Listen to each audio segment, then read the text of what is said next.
17واں باب سلامتی کے ساتھ خشک نوالا اس سے بہتر ہے کہ گھر نعمت سے پر ہو اور اس کے ساتھ جھگڑا ہو۔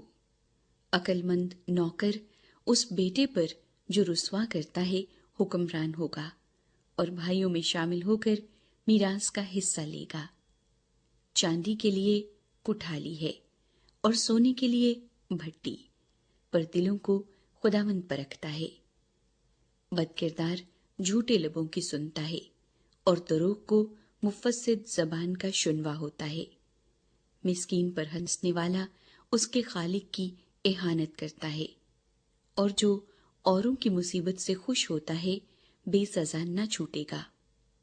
بیٹوں کے بیٹے بوڑھوں کے لیے تاج ہیں، اور بیٹوں کے فخر کا باعث ان کے باپ دادا ہیں۔ خوشگوئی احمق کو نہیں سجتی تو کس قدر کم دروغ گوئی شریف کو سجے گی۔ رشوت جس کے ہاتھ میں ہے اس کی نظر میں گراں بہا جوہر ہے، اور وہ جدھر توجہ کرتا ہے کامیاب ہوتا ہے۔ جو خطا پوشی کرتا ہے دوستی کا جویان ہے، پر جو ایسی بات کو بار بار چھیڑتا ہے دوستوں میں جدائی ڈالتا ہے۔ صاحب فہم پر ایک چھڑکی احمق پر 100 کوڑوں سے زیادہ اثر کرتی ہے۔ شریر محض سرکشی کا جویان ہے، اس کے مقابلے میں سنگ دل قاصد بھیجا جائے گا۔ جس ریچھنی کے بچے پکڑے گئے ہوں آدمی کا اس سے دوچار ہونا اس سے بہتر ہے کہ احمق کی حماقت میں اس کے سامنے آئے۔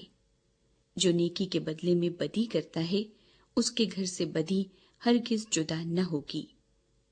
جھگڑے کا شروع پانی کے پھوٹ نکلنے کی مانند ہے، اس لیے لڑائی سے پہلے جھگڑے کو چھوڑ دو۔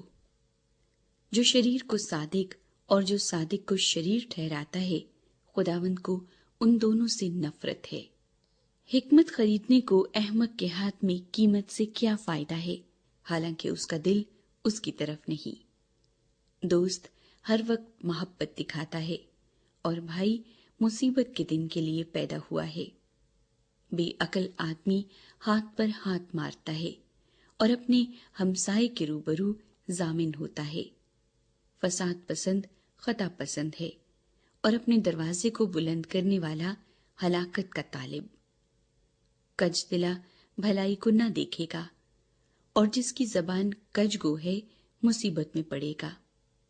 بے وقوف کے والد کے لیے غم ہے، کیونکہ احمق کے باپ کو خوشی نہیں۔ شادمان دل شفا بخشتا ہے، لیکن افسردہ دلی ہڈیوں کو خشک کر دیتی ہے۔ شریر بغل میں رشوت رکھ لیتا ہے تاکہ عدالت کی راہیں بگاڑے۔ حکمت صاحب فہم کے روبرو ہے، لیکن احمق کی آنکھیں زمین کے کناروں پر لگی ہیں۔ احمق بیٹا اپنے باپ کے لیے غم اور اپنی ماں کے لیے تلخی ہے۔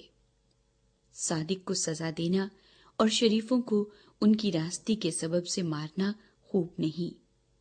صاحب علم کم گو ہے اور صاحب فہم متین ہے۔ احمق بھی جب تک خاموش ہے عقل مند گنا جاتا ہے، جو اپنے لب بند رکھتا ہے ہوشیار ہے۔